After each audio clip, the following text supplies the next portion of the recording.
Executing 2 Australian drug smugglers on death row in Indonesia will not solve its drug problem, Australian Foreign Minister Julie Bishop has said.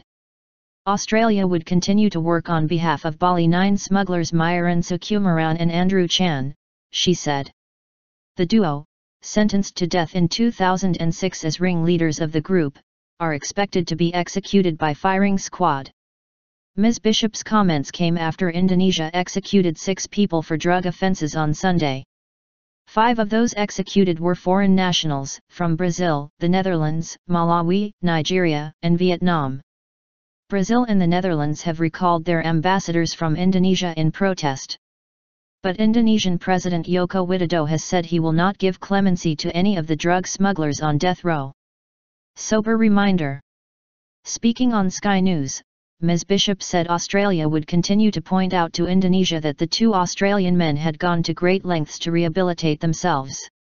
I don't believe that executing people is the answer to solving the drug problem and certainly the trafficking of drugs in and out of Indonesia, she said. However, this is Indonesian law and it is a sober reminder that drug-related offences carry very, very heavy penalties in other countries, particularly in Indonesia. Ms. Bishop said she had written again to Indonesia's Foreign Minister Retno Marsudi in December about clemency for the 2 men, but she received a response just recently rejecting our representation on the basis that Indonesia claims it is facing a crisis in terms of drug trafficking and it believes that the death penalty should apply. It is a long-standing position of Australian governments to oppose the death penalty and the execution of Australian nationals by foreign governments. Ms. Bishop would not say if Australia would withdraw its ambassador to Indonesia if the executions went ahead.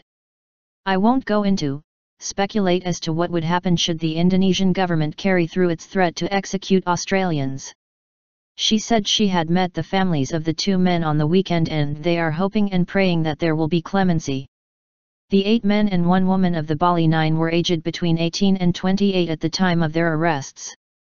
Following various appeals, the other 7 are now serving either life or 20 years in prison. A letter rejecting clemency for Sukumaran was delivered to Karobakan prison in Bali by a government official last Wednesday, according to Australian media reports. It was printed on the letterhead of Presiden Republik Indonesia and had Mr. Widodo's name printed underneath, reported Fairfax Media. Chan has not been notified officially that his clemency bid has been turned down and Indonesian Attorney General Prasetya has said that until it is issued, Sukumaran's execution is on hold. Indonesia ended a 4-year unofficial moratorium on executions in 2013. No executions took place in 2014.